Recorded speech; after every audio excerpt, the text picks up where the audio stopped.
যারা কপির ব্যবসা করতে চান তারা ব্যাগ কালেকশন করুন, ব্যাগ কিনে কালেকশন করুন। অনলাইনে দেওয়া আছে সব কিছু, আপনারা ঠিকানা সংগ্রহ করে কপির ব্যাগ কিনুন।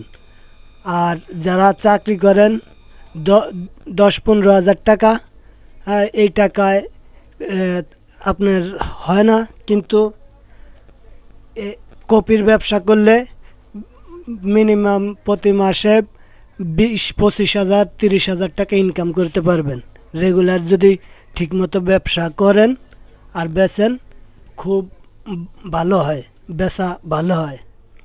আপনারা চাইলে অল্প কিছু টাকা সীমিত খরচ করে এই ব্যাগ কিনে সংগ্রহ করে আপনারা এই ব্যবসাটি করতে পারেন। অবশ্যই আপনারা এই কপির নেসক্যাফের এই কপির ব্যবসা